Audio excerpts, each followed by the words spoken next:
So we have our speakers on stage. Give a big round of applause to them. I will now pass it to Sai for moderating the first segment of the session.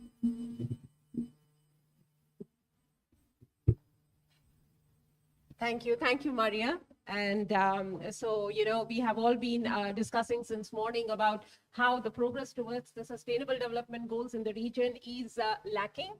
And one of the themes for the Pact for the Future is to accelerate progress towards the SDGs. And the Secretary General had actually said, it's not, we all know what it is, what we have to do, but the Pact of the Future will also be talking about how do we do it. So, and that's the reason why we have this theme around SDGs. How do we accelerate implementation towards SDGs? We all know that 60% of young people across the globe are from the Asia and the Pacific region. So there is a huge potential, to work towards advancing the SDGs in this region, and what is the role that young people can play. And this is something that will be harnessed out of this panel today. So our first speaker is Juliet again. I think Juliet doesn't require any introduction by now. She's been on stage for a while since morning. So Ms. Juliet from UNESCAP, over to you.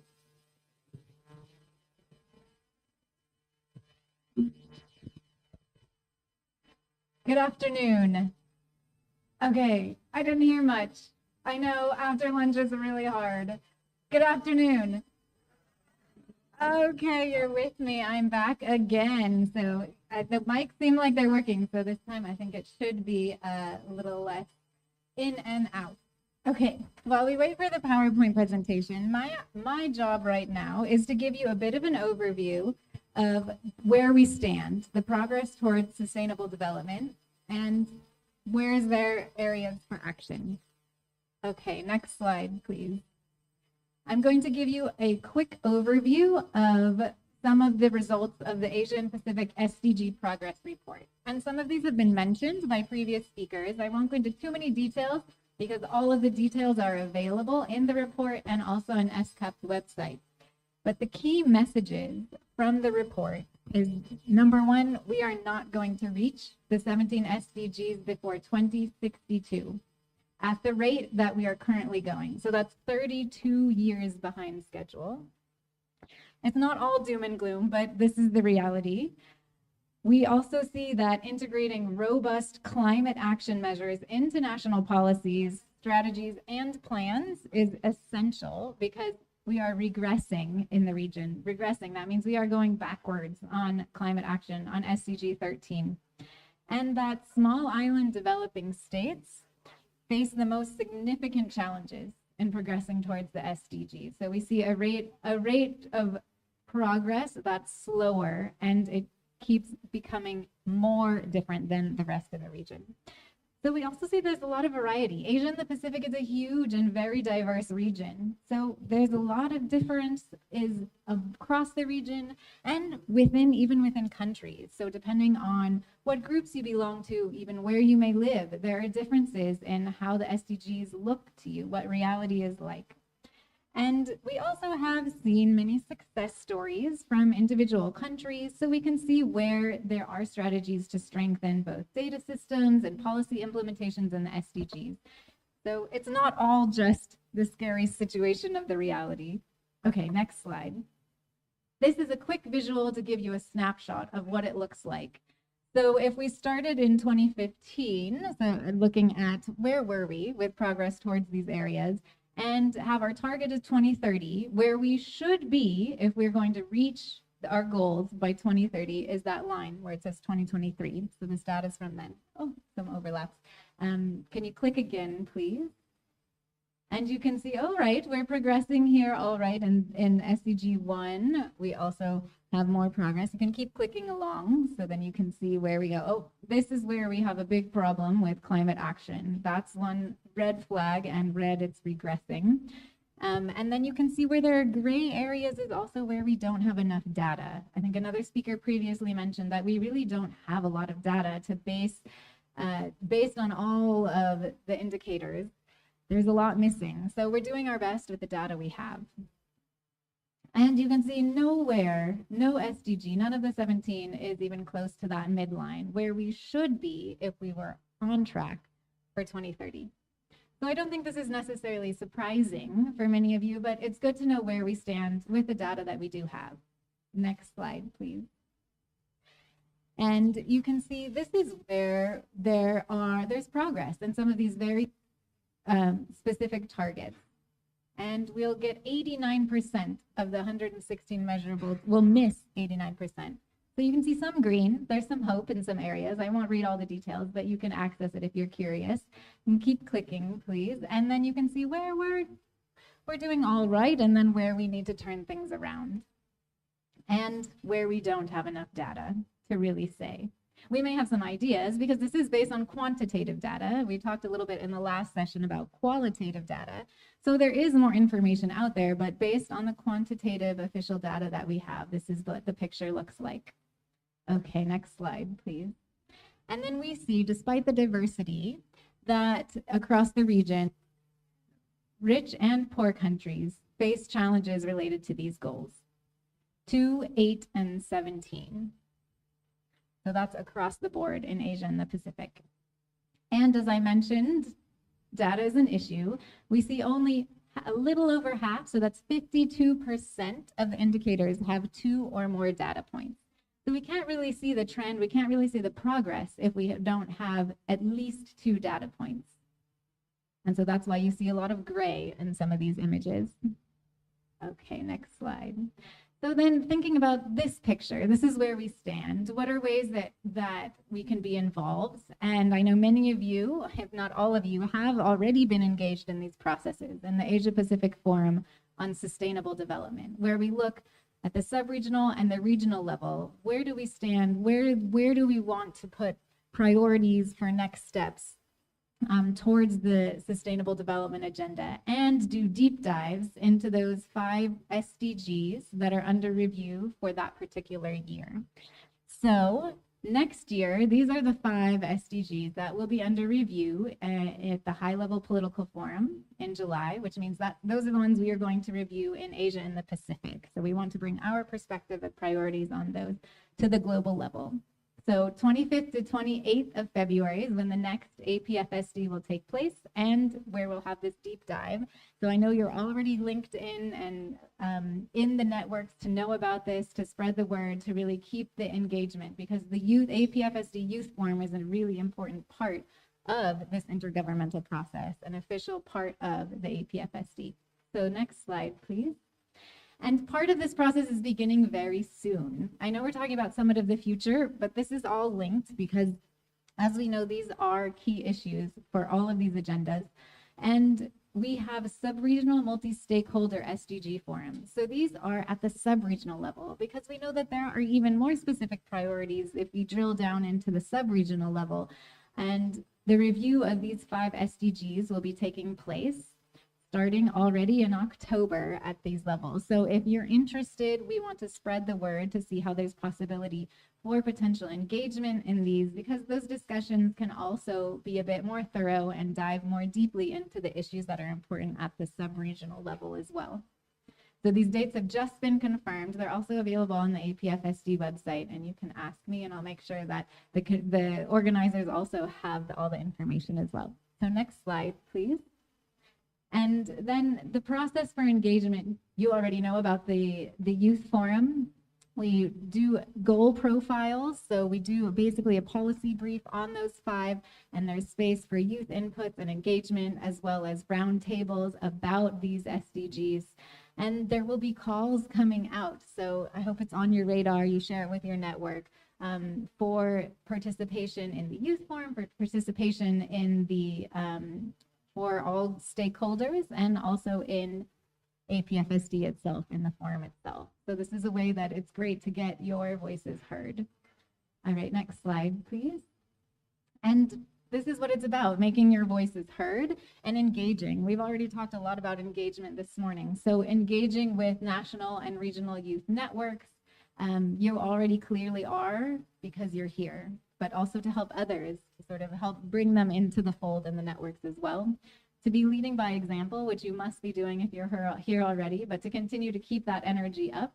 And then gaining skills. So part of what you're doing here is learning, gaining skills, networking. So gaining the skills to meaningfully engage in the decision-making process, because we just heard a lot about a lot of details this morning. It's complicated. There's a lot happening at many different levels.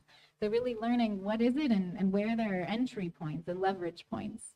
And then what you are also experts at is using technology and social media platforms, raising awareness and galvanizing action, and leveraging this tech savvy, your disruptive approaches, and enthusiasm to really harness what we see: digital technology, innovation, entrepreneurship, your ideas and actions to accelerate progress on all of the SDGs. And that's all for me. So thank you very much. Feel free to access these resources. Ask me any questions you have.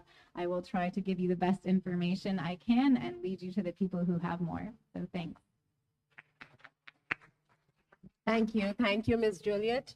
And this platform that we have, this regional platform, the APFSD Youth Forum, and this current platform, the intent is to ensure that you have information. It's a learning platform, learning for advocacy, capacity strengthening for advocacy, so that you are best at doing your work at your national level, but also at the regional and global levels. So this is, please, we also wanted to make this point to all of you that, please make best of the opportunity that you have in order to grasp as much information that you can, and then, see how you can utilize it for your advocacy. Thank you, Ms. Juliet, for that info. And our next speaker is April Porteria.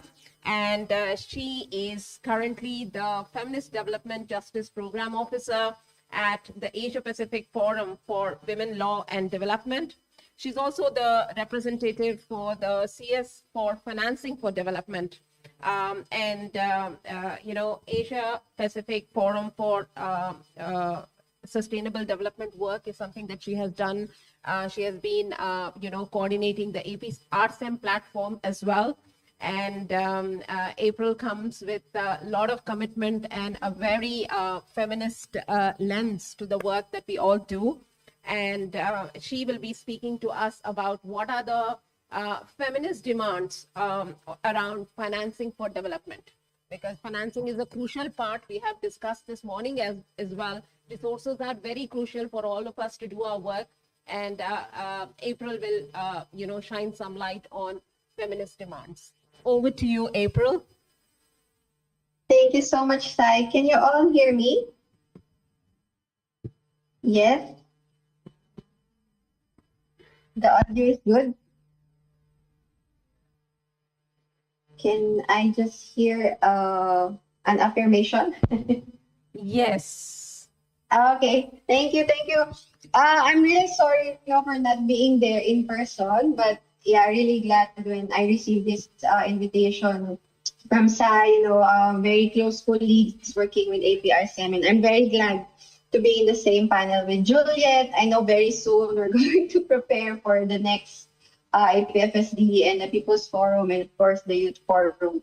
Yeah, so again, I'm April.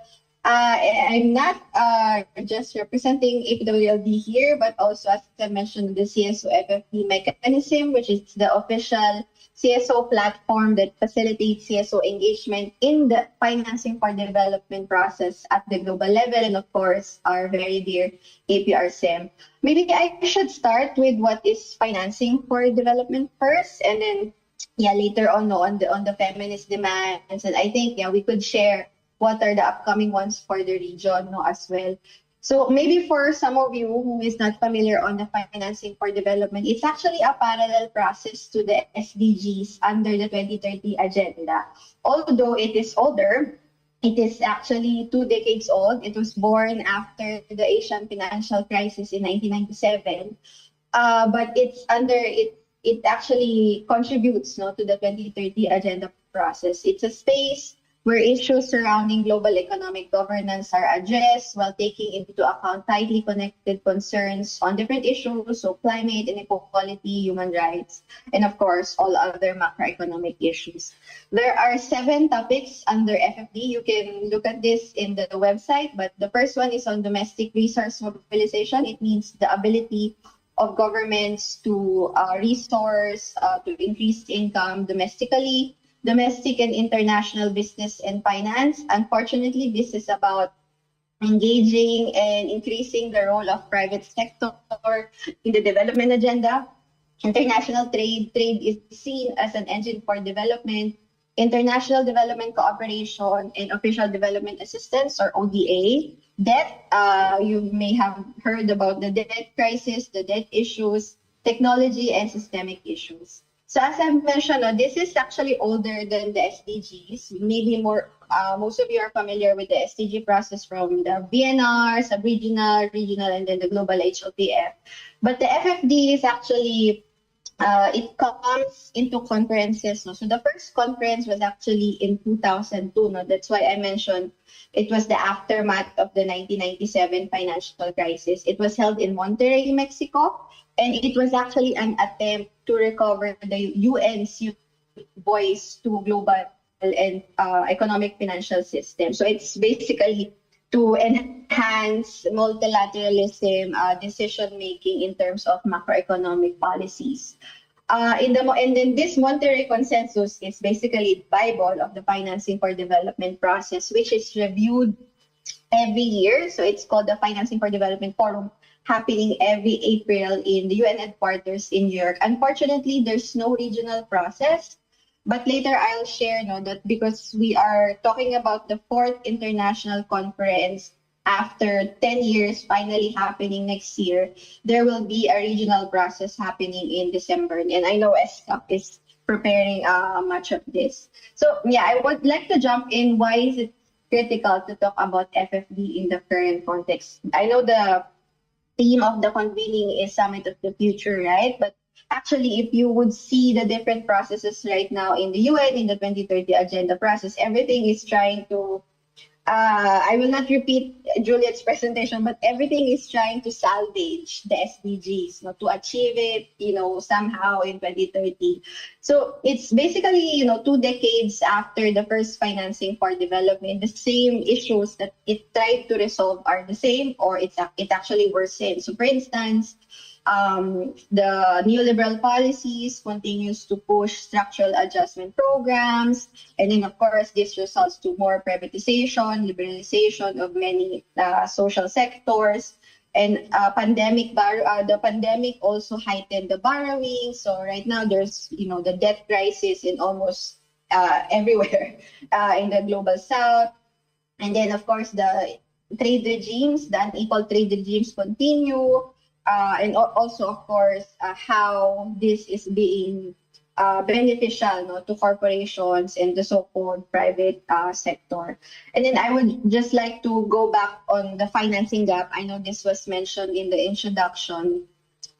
In the preparation for Summit of the Future, if you remember, the UN Secretary General prepared different policy briefs.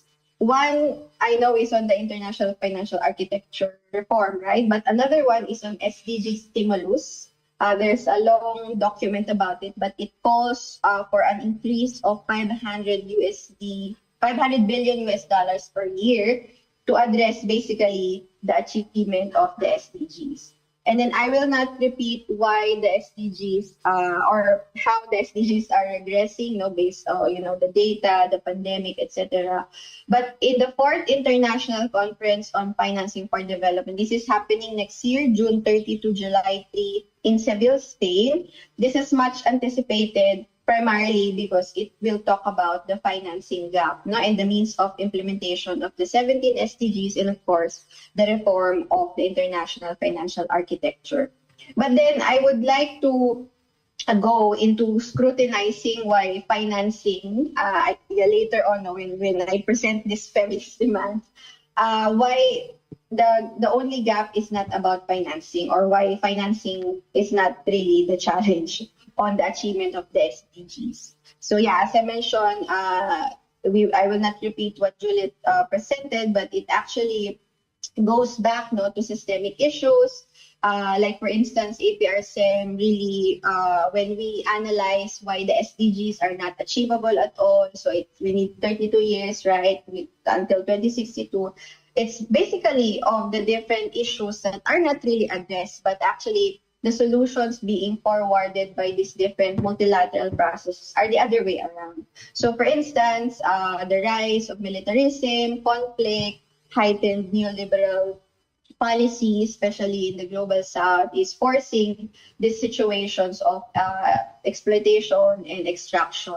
So we're basically facing a multiple crisis, and the solutions presented are not addressing basically, no? So I will just like to pass forward to these feminist demands because it's already in the screen.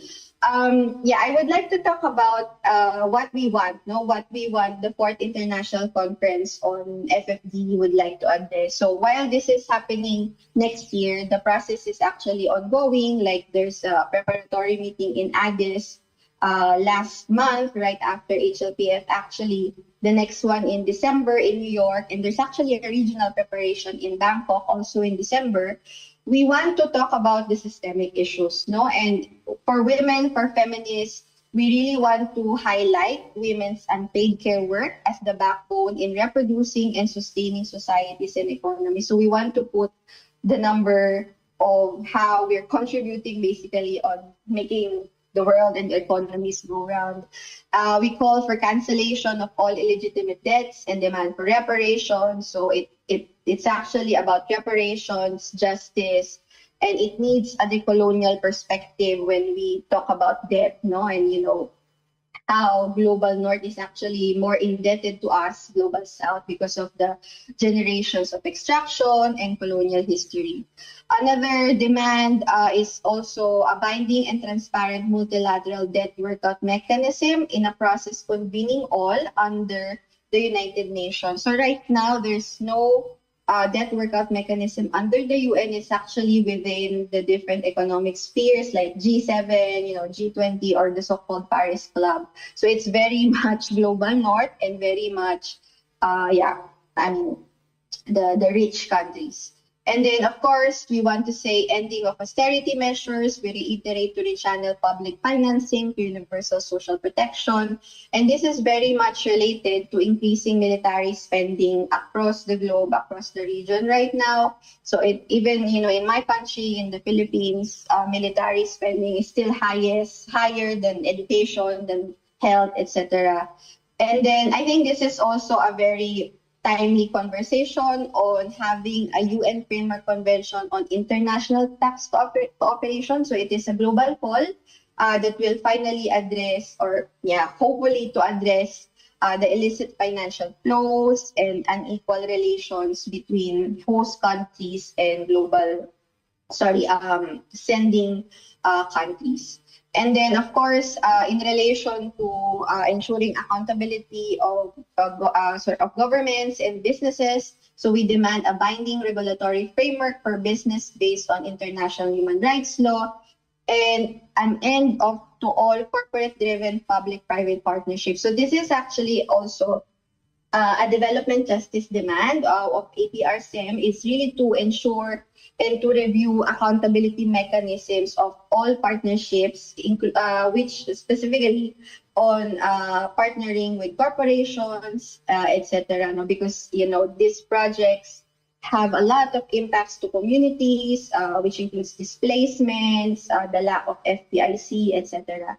And lastly, in terms of trade and investment, we demand to facilitate development justice. So I don't have time to discuss development justice more, but it's actually an alternative framework that, APRSM, Asia Pacific Regional CSO Engagement Mechanism, is trying to promote vis-a-vis the SDG achievement. It is rooted in economic, redistributive, environmental, social, and gender justice and accountability to the people's principles. And finally, as part of the feminist movements in the Global South, we also reiterate the need to decolonize the discourse and start conversing with the grassroots and in their communities. And also calling the youth I know there's going to be a lot of youth events, forums, especially in the SDG process, but hopefully in the financing for development, there could also be a strong youth participation and also voice, because as I mentioned, this is a very critical space to highlight macroeconomic transformations. Again, thank you so much, and apologies for not being there in person, but yeah, glad to be here virtually. Thank you. Thank you, April, for shining light on, how does financing connect to implementation of SDGs. The first presentation focused on, what are the progress gaps and challenges in this region around SDGs. And then the second presentation actually focused on, a key issue of financing and how, if we delve into systemic and structural changes, that is when we can achieve the SDGs. And then the third presentation is by Mr. Kafan Young, and this is focused on gender. And Kafan Young is the gender and harmful practices specialist at UNFPA Asia and the Pacific Regional Office. So when we are talking about systemic changes, structural changes, gender equality, human rights, sexual and reproductive health and rights come into the center stage because we are all humans, and the values of human rights takes the forefront. So Mr. Kafan will actually focus light on how does gender equality and human rights connect with SDGs. Over to you, Mr. Kafan. Thank you, Sai. Thank you for having me. Good afternoon, everyone. My name is Kefan Yang. I'm gender and harmful practices specialist with regional office, UNFPA regional office in Asia Pacific, and I'm based in Bangkok. So today I'm going to walk you through, the interlinkages of gender equality, SRHR, and human rights, and also to talk about also the current status, especially the progress made and also the challenges faced by young people. And then I will also be able to give some recommendations on how we can better engage young people in the several topics. So next slide, please. Gender equality and human rights and sexual reproductive health and rights are actually interlinked, and they're mutually reinforcing SDGs, especially 3 and 4. Achieving gender equality is very essential to, for ensuring all individuals can fully exercise their sexual reproductive health and rights, which are fundamental human rights.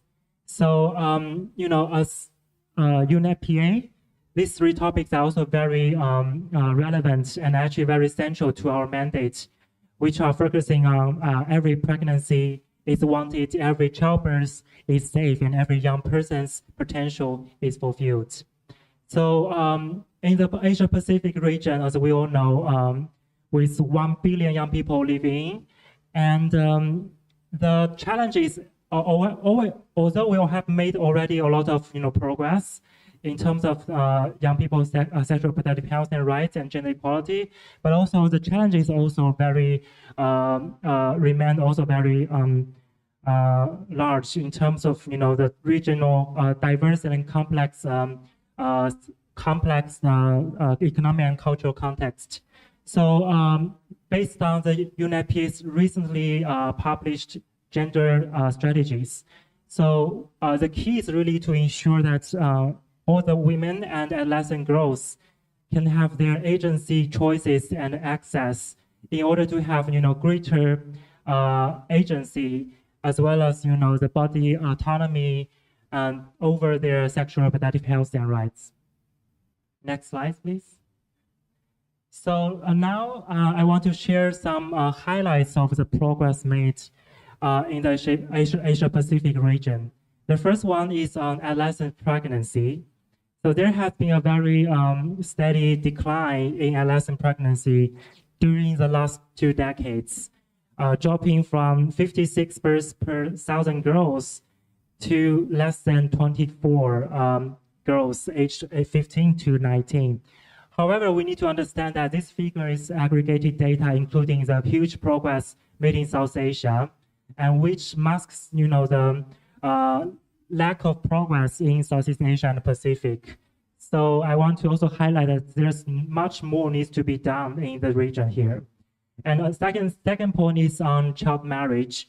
So over the last 2 decades, the prevalence of child marriage also dropped significantly, almost 45% in South Asia. And India is leading on this significant progress. However, again, there are also much more to do in Southeast Asia and the Pacific.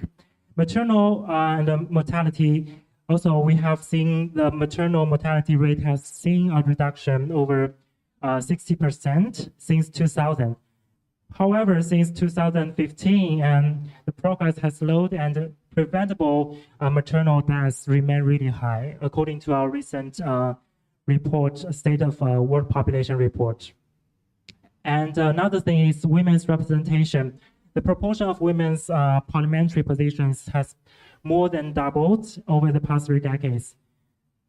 And then I would like to share the challenges. Next slide. So on child marriage, again, as I mentioned, although India and South Asia has made a huge progress, but still South Asia alone accounts for half of the global total number of child brides. And East Asia, followed by East Asia and the Pacific, 15%. If we continue following the current pace, according to ASCAP SDG Progress Report, ending child marriage will take another at least 300 years. And 9 million girls will be still marrying in childhood in the year of 2030. And we also need to understand the linkages between child marriage and adolescent pregnancy, because those two are actually mutually reinforced. For example, married girls are more likely to get pregnant early and carrying some health and also many other risks to their well-being. Second thing is the access to contraceptives. Less than 1 in 4 sexually active unmarried young women in the region have access to modern contraception, pointing to ongoing barriers to access to SRH. So I will elaborate more on that later. And the third one is gender-based violence, GBV. So almost 26% have been physically or sexually abused by an intimate partner. And in Asia, we have the highest rates of intimate partner violence. And every hour, 2 women are more likely to be killed by their partners or their other family members. So women also, I would like to stress that women with disabilities are also up to 10 times more likely to experience GBV, including sex violence. And then the implementation of the policies, of course, we've seen many countries in the region have policies, legislations in place to address some key priorities. For example, ending child marriage and adolescent pregnancy. But in the implementation, quality assurance remain also very challenging. And weak systems, poor governance, and also limited resources also can hamper effective implementation. And the last point I want to mention that, the marginalized groups, they also have the significant inequalities remain, especially Asia Pacific as the most disaster-prone region. And natural disasters can really exacerbate, the existing gender inequalities, increasing the risks for GBV and harmful practices. So barriers that young people face, the first one is actually gender and social norms. Traditional roles and expectations really limit young people to access their sexual reproductive health and rights. For example, some countries in South Asia, they believe that early marriage is preferred for their girls. And also, some countries also prefer, son over daughter. That's what we call son preference. And then the legal barriers I want to share is also that some countries in Southeast Asia, in order for young people, especially minors, to get the access to contraceptions, they actually need to get parental consent. So I think that can really set the barriers for young people to access their SRHR. And then a lot more to do, like, for example, lack of access to accurate information and lack access to inclusive services And again, we've been talking a lot on limited participation in decision making. So in the time interest, I will just be moving fast. So next one is actually I want to share the good practices that we have been doing. So I think the key is really to, encouraging the application of gender transformative and human rights-based approaches. And the key is really to, address deep-rooted harmful and social gender norms. And one of the good practices that we've been doing is through the youth-led advocacy campaign.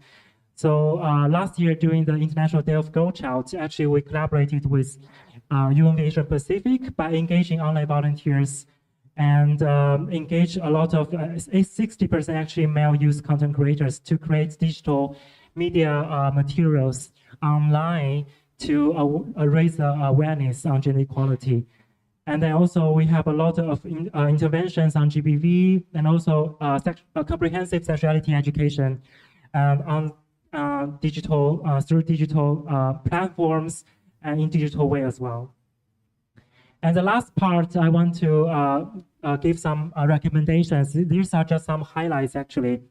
So we've been talking a lot on the youth participation, but the challenge is really how we can, avoid this kind of youth tokenism. Actually, what we've seen mostly in terms of youth engagement is basically, engage young people to voice up, during some important events or forum, but without necessarily involve them, in terms of the decision-making level, especially regarding the, monitoring evaluation of the results and also implementation of the project. So I think by establishing the youth advisory boards within the organizations and institutions will be very helpful.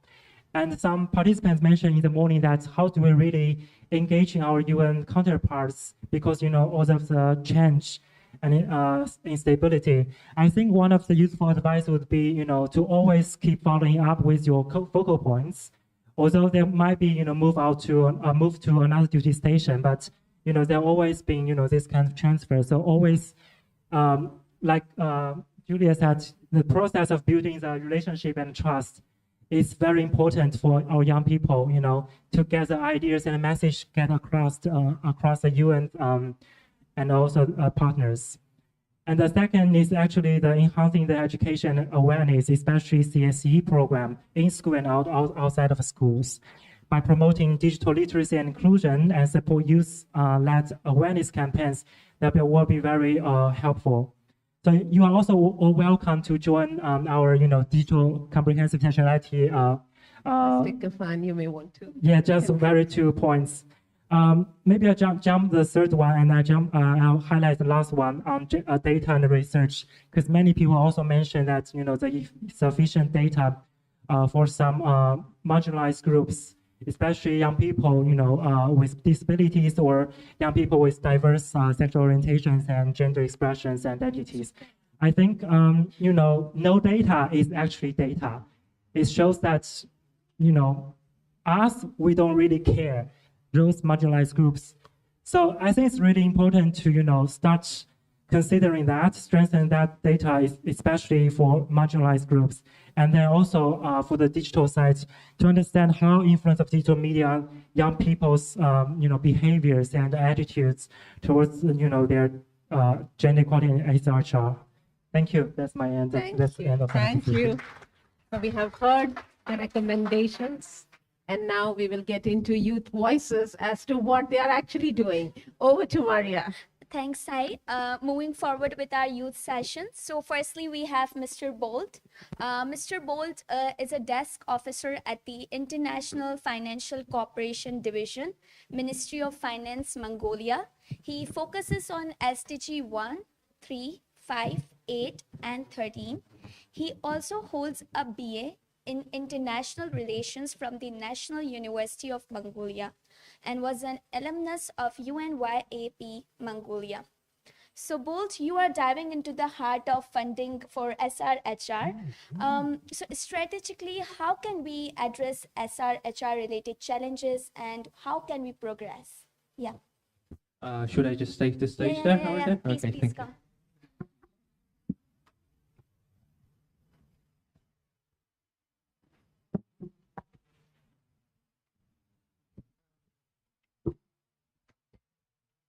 Sorry. Let me make it a bit comfortable myself.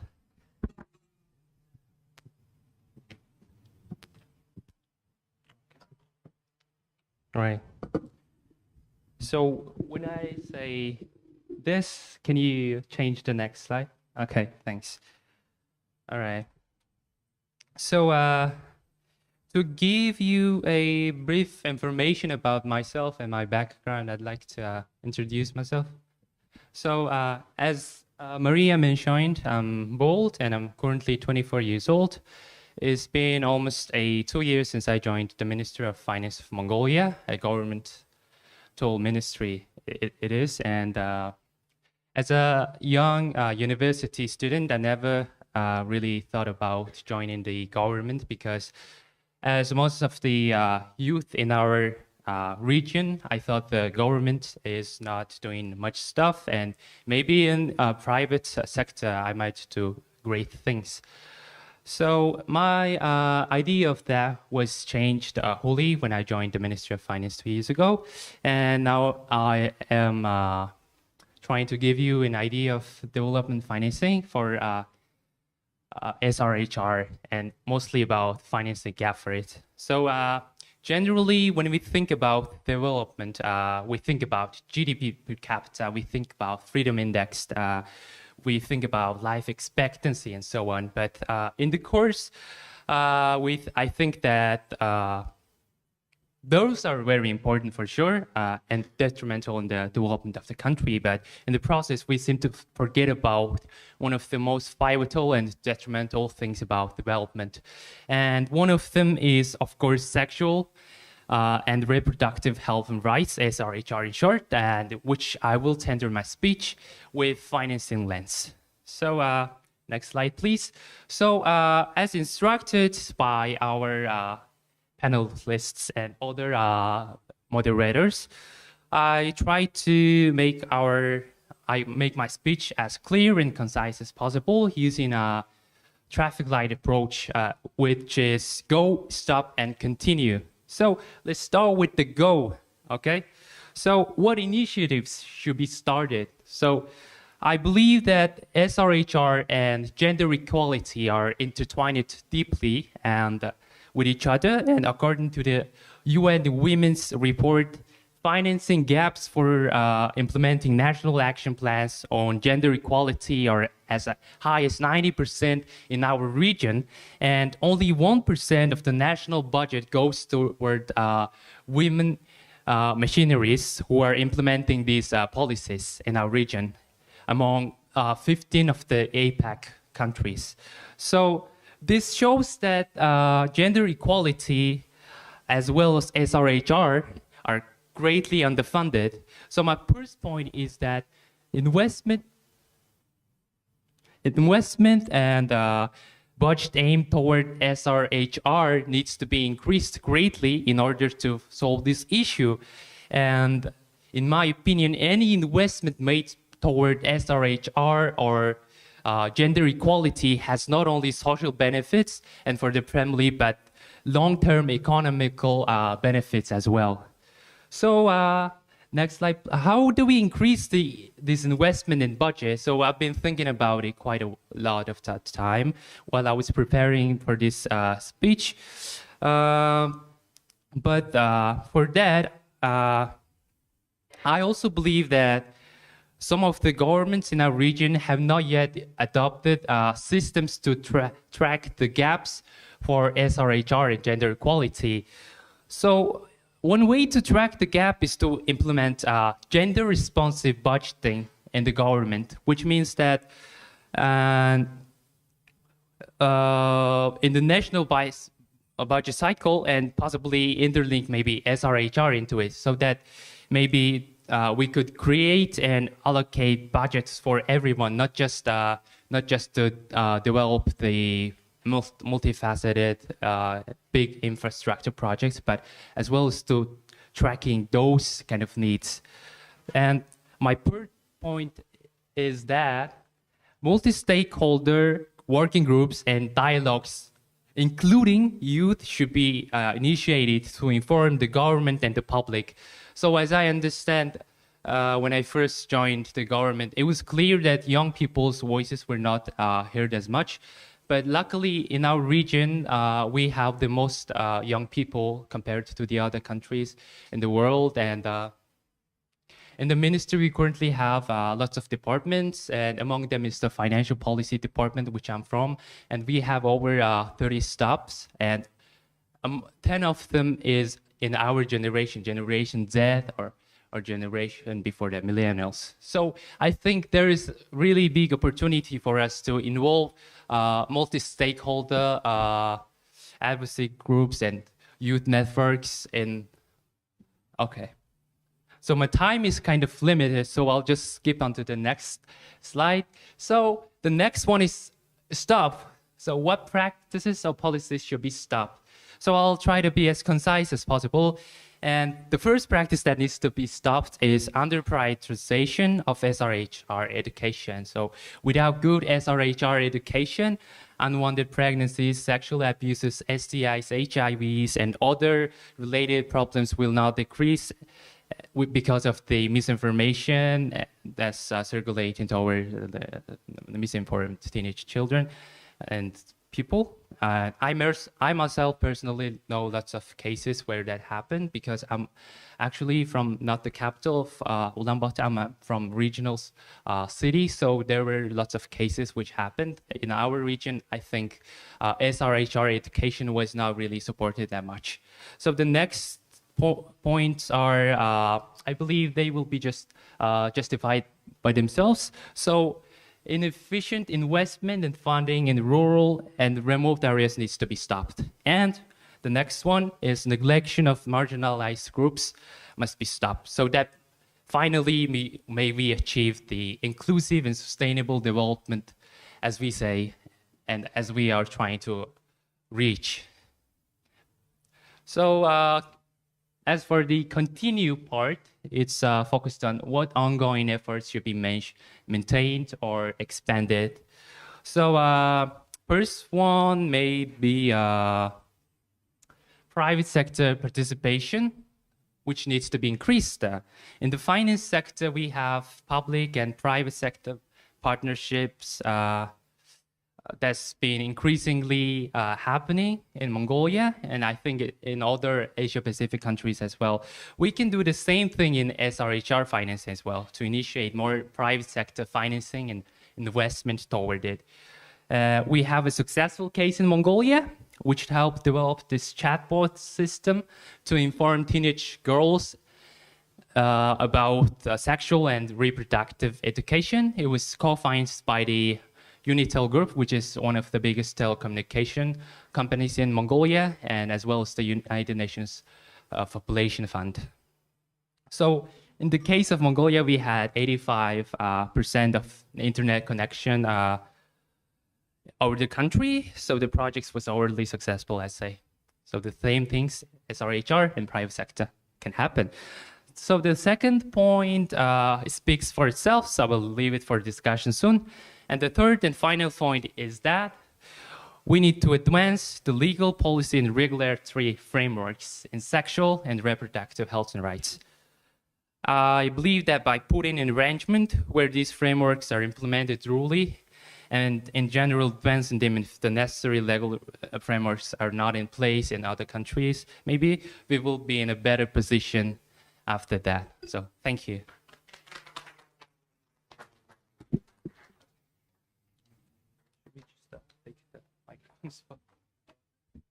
Okay, so thank you so much, Bolt, for this thoughtful presentation about financing and SRHR. Next, we have Ms. Sod Samnang, a young non-binary person, represents young key populations at HACC, serves on the UN Youth Advocacy Panel, Advisory Panel. Samnang focus on SDGs 3, 5, and 8. Samnang will be talking about good health and well-being and what are the initiatives taken in Cambodia. So yeah. Yeah, sure, you can go. I got so innovative presenters. Yeah.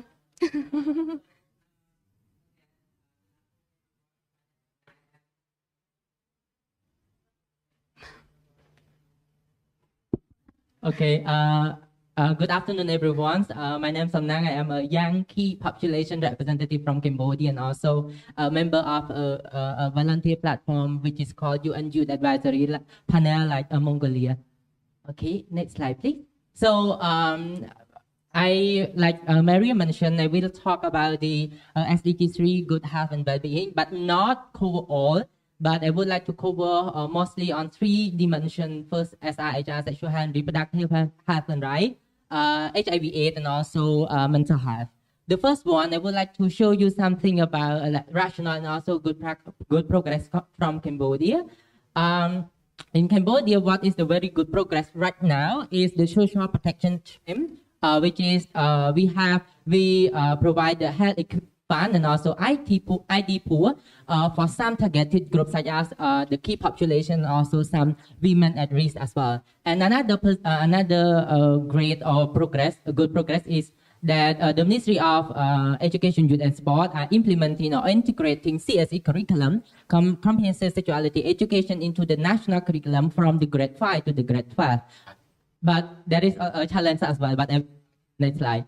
So we just established school health room under the support from the UNFPA Cambodia and also the Reproductive Health Association of Cambodia, which is called RAC, in some provinces, in around 10 provinces right now in Cambodia. So we also have the psychological room in some referral hospital, and people start to be more aware of their mental health, their mental well-being as well. And talking about the HIV/AIDS work, we also have the CLM, which is community-led monitoring mechanism to give the feedback from the community. And also we have the multi-sectoral framework in HIV/AIDS response, which is organized by the National AIDS Authority and also UNCTAD.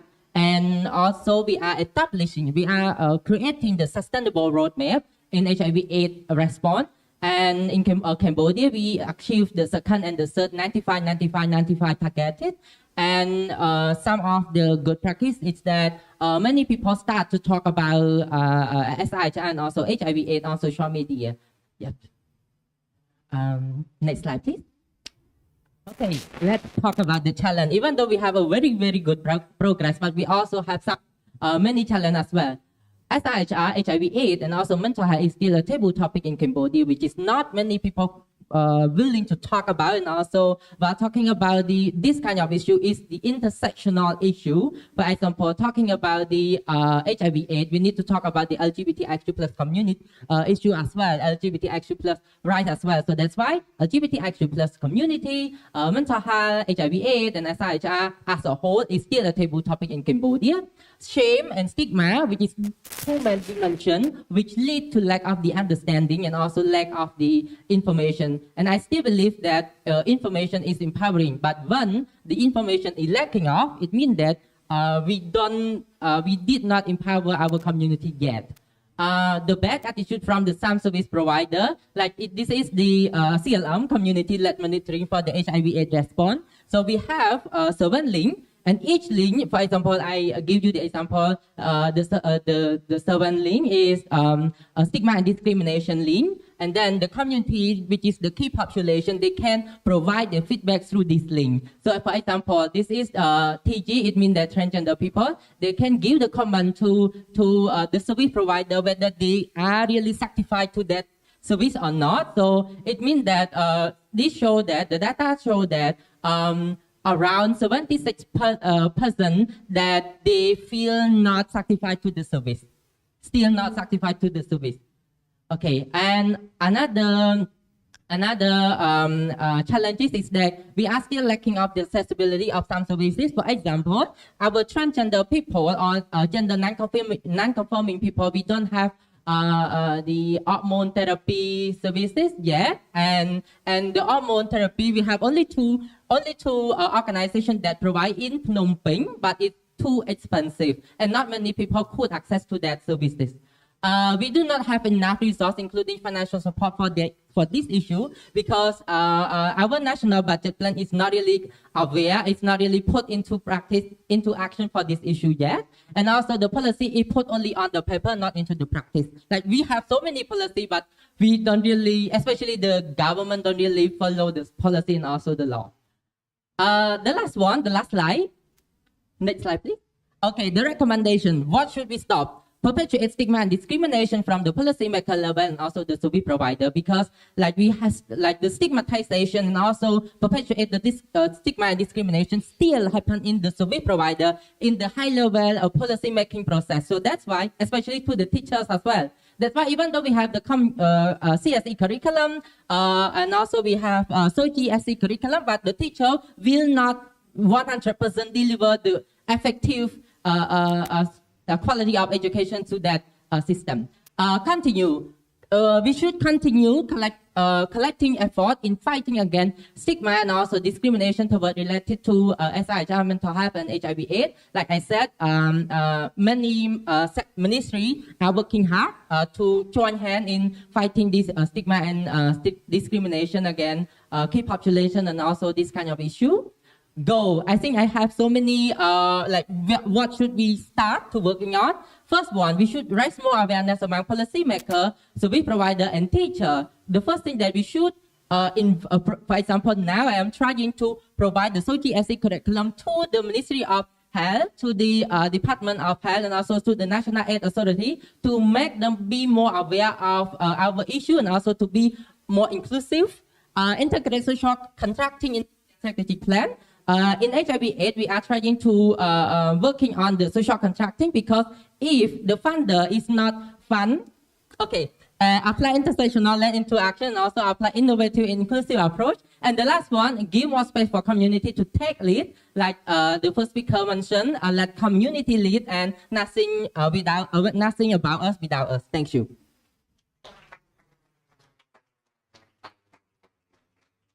Thank you so much, Saud. So it was an enlightening presentation. We have another speaker who is working for the advancement of SDGs, Gunrag Singh Talwar. He is a Delhi architect, works on SDG 10, 11, and 12 through innovations like Dump Green. He is a fellow of Next Generation India. So over to you, Gunrag. Yeah. Hi. I also follow in your footsteps.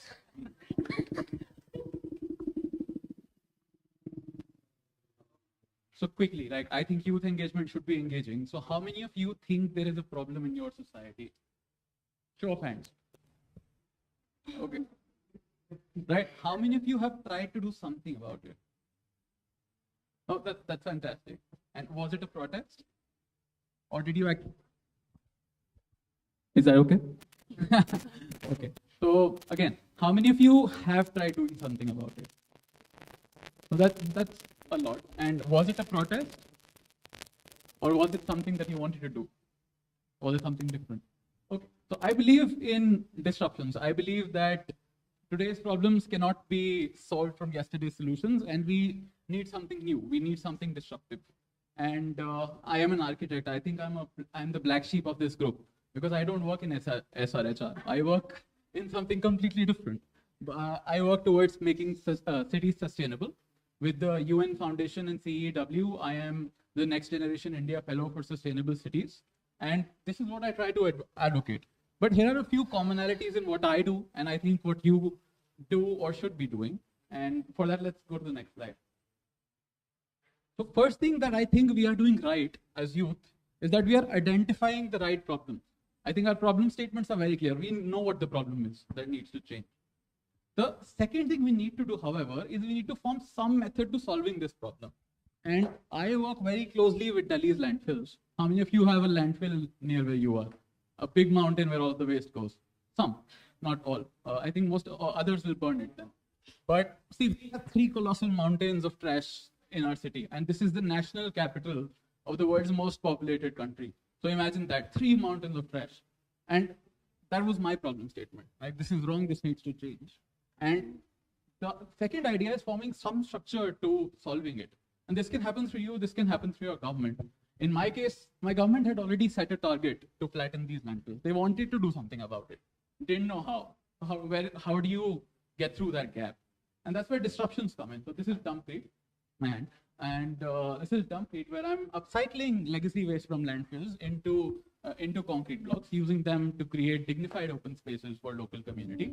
And then there's the idea that you should try do it yourself. If someone's not doing it, don't just advocate to it, advocate towards it. Get your hands dirty, get things going, because you as youth can do that. And next. But then, see, once you have a solution, don't expect it to be taken, don't expect that you'll change the world like that. It's not a magic wand, it will take its time. So disruptions are never disruptive enough initially. They take their time. In my case, there's already a market that is using a conventional product. There are jobs on the line. There are people who are using a product out of it. If you want to, look at changing how fossil fuels are consumed, you can't just expect someone to cut down on fossil fuels. There'll be a lobby behind it. Change is not that simple. The second thing is that change will not comply to existing protocols. You see, change comes with its own set of change management. So once you bring something disruptive, understand that you have to spend some time and get things going. It's not going to change in a minute. And finally, I think this is the behavioral change aspect. Not everyone around you will understand why this change is needed. So there's education, there's communication, then there's the advocacy bit. And now I get to the horrible aspect of it, is that, see, we need to stop evaluating new technologies as conventional technologies. New technologies don't scale as rapidly, they take their time. The light bulb didn't come to everybody. It's not come to everybody even today. And so new technologies cannot be evaluated as conventional technologies. This is not a Shark Tank pitch. It's much longer. Secondly, when you're doing something in the sustainable space, your sustainable impact evaluation is not going to be the same as any enterprise. Right? We're not Shell, we're not Apple. We're doing something that's good for the world. We're doing something that's not as lucrative, but we're doing something that's good. And finally, what I'm doing in Delhi is not something you can blindly do where you are. I'm right on time. And it needs to be adapted, contextualized, rethought, re-examined. So the just transition does not look the same for everybody everywhere. It needs to be your own just transition. So what is that? I think that is where you can start, joining the dots, seeing what is your SDG, what is the problem you want to solve. Continue. If you want to do something, you need some money for it. It's not happening out of goodwill. So I think we need to continue youth innovation grants and opportunities. I know a few opportunities ranging from $1,000 to $60,000. Happy to make connections, happy to get you guys started. I'm not going to give you the grant, but I can at least push you in that direction. Not here for that. And second is what I'm doing right now is encouraging you to be disruptors, right? Get out of your desk, get out of your comfort zone, try doing something different if it's needed. If it's not needed in the aspects where you are working, just advocate towards it. And thirdly, I think as youth, the most important thing is to keep asking the right questions, keep defying status quo. The world as we have made it is not working out for us. And finally, it's like, I think what COVID taught us was that when there's a human emergency, when humanity is at stake, investments can't come as tenders in a couple of years. They have to happen then and there. So if there's a problem that's so plaguing, the conventional investment model doesn't work. It has to happen fast, it has to happen effectively, it has to happen, the way it should happen. And finally is that if there's an innovation, like the one I have, like the one maybe some of you also have in this room, that you need to get more attention to it, get more ways to, transition the implementation of it faster. So this happens collaboration. This is where I think SDG 17 is very important. And finally, it's that what you make might not be the best thing in the world, because you might not be an expert, you may not be the best at it, and maybe it's even, maybe it's worse to the world than a conventional technology. So it's, for me, I think what's very important to the world is to also set up a vetting body to evaluate technologies and then foster recommendations. So that's me. Thank you. Thank you so much, Gunrak, for the work you do and managing the time of this presentation. Finally, to discuss SDGs concerning SRHR, we have Mr. Vaibhav Gore, who is a lawyer and YPR, member of YPR India. He is having an experience of working in SRHR for 5 years, and he worked on grassroots projects. Over to you, Mr. Vaibhav. I guess speaking as the last speaker comes with a lot of pressure and also the responsibility to have the ears of all the participants engaged. So, do I have the 5 minutes of all the listeners? Yes? Louder, yes? Yes? Thank you. I'll try to focus more on the recommendations part because that's where the stories and the experiences have been coming from, but to just give 1 minute to the data, numbers, and the interconnections. Next slide, please. To talk of the SDGs and SRHR, we commonly talk of the interlinkage of SRHR on SDG 3 and 5 majorly, but to talk of SDG 4, so comprehensive sexuality education can play a very big role in quality education. Then in terms of SDG 6, hygiene, sanitation, water access, and if you search about the practice of period hurts or Chaupati Pratha regarding the menstruation, so that's where the sanitation and water access comes into bigger picture into the whole SDG framework and human rights. So that's where SDG 6 comes into picture. In terms of SDG 8, the access to employment opportunities, the workspace, SRH-friendly workspace is where I find the interlinkage of SDG 8 and SRHR. In terms of reduced inequalities, I believe that if SRHR is focused adequately upon and is solved as an issue, then there would be some less inequalities and the narrowed gaps that we would have to deal with. In terms of climate action, one particular aspect that I find very interesting to talk about is the disasters and the neglected aspect of sexual and reproductive health, because during any emergency, be it natural or human induced, SRHR is the first thing that gets ignored because the entire focus is on saving lives. But what happens after the saving lives is something that somehow gets ignored during the response to the disaster. So we perhaps need to integrate that into our solutions and conversations. Next slide, please. In terms of policies and numbers, I guess that maybe you can take pictures of, and that is there on Google. So just quickly wrapping that slide up, I believe we as a country, India, we have a Pandora box of policies, and some of them I find very comprehensive. For instance, the Rashtriya Kishore Swasthya Karyakram is one of the policies that I love, and it perhaps can be used across the Asia Pacific countries with some contextualization for the adolescent health. And if implemented on the grassroots as is suggested on the papers, the policy could turn out to be like something really amazing, and that can end up some issues to be the issues that need some solutions. So RKSK is something that I love. Then as you can see, we have lots of policies that we have, and in terms of numbers, we as has been said by the previous speakers as well, we as a country have shown some remarkable progress in terms of child marriages, adolescent pregnancies, infant mortality rate, total fertility rate. So that is some progress, and we are still heading into the right direction, I would say. So that is what I can say in terms of numbers. Next slide, please. Now coming to the recommendations, I must say that recommendations of my conversation is something that is coming from the stories, experiences, and the realities. Vis-a-vis, I would say, Kisse Kahaniyan and Dastan Go. So the recommendations that I would be highlighting are in terms of continue that keeping the time frame in mind. So in terms of continue, we as a country have seen that need gap is coming closer in terms of the demand of SRH services and products. So we now need to focus on the supply between different geographies and different intersectionalities. Then we as a country have shown remarkable progress in terms of the digitalization. So now we need to focus on digital literacy for the people where the content has yet not reached. So we need to continue building on that front.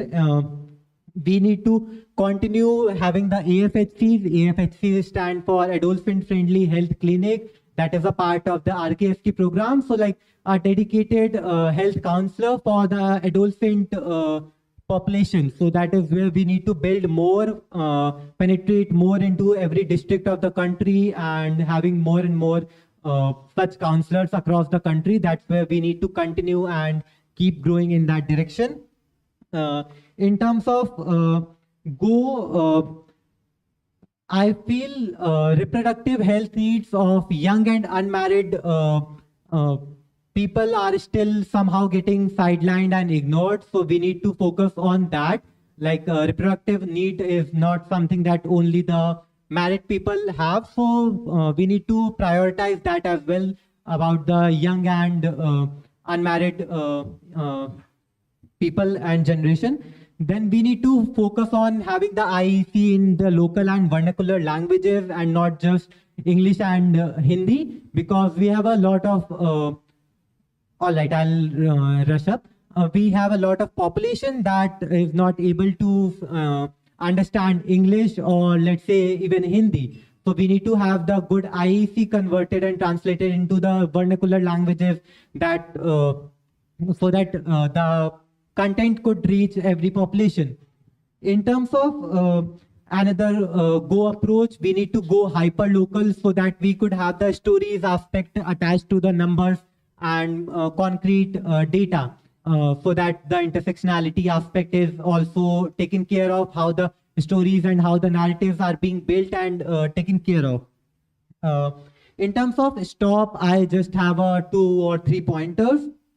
So one of the pointer is that reproductive health needs to be seen as a part of the health as a whole and not just as something which is seen in isolation. So reproductive health has to be seen as something, as a part, as something that has to be necessarily addressed for a good quality of life and good standard of living and not just in isolation. So RH has to be seen with quality of life lens.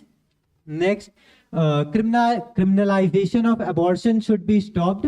So abortion should not be seen in the legal framework as an exception, but abortion should be seen and translated into the rights framework. So currently as a country, we have abortion from the framework of exception. So we need to stop the criminalization and we need to see abortion as a right instead of an exception. The next, the last 2 stop recommendations that I have is that not to assume any of the recommendation or any of the intersectionalities. We need to ask rather than assume any lived realities or experiences of anybody with their needs or priorities. And the last one is we need to stop the westernization of the learnings. The decentralization of learnings, decentralization of approaches has to be stopped. We need to go hyper local. We need to look into the grassroots perspective and going from down to top approach in terms of solution strategies and innovation. So stop the westernization of learnings. That was it. Thank you so much. Thank you. Thank you to Vaibhav, and thank you to all the youth voices as well as to all the speakers here. I think what is just coming out from this whole panel is rights, emphasize on rights, emphasize on resources, and emphasize on representation and participation. I think that's the crux of the discussion in order for transformative change and, reaching the SDGs. So given that we are having time constraints, we will conclude this session without a Q&A, but do not worry. We have this SDG dashboard here. And here is where you can post your thoughts, your comments, and then you can also post, any questions that you have, and we will see how we will take that forward. So thank you to Maria, and thanks to all of you. Thank you, everyone.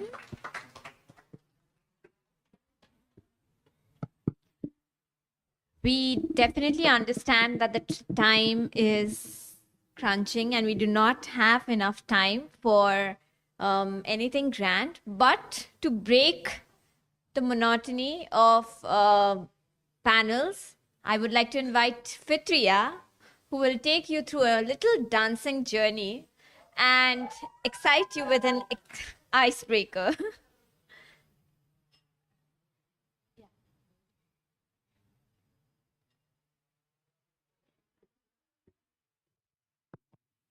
Everyone still awake?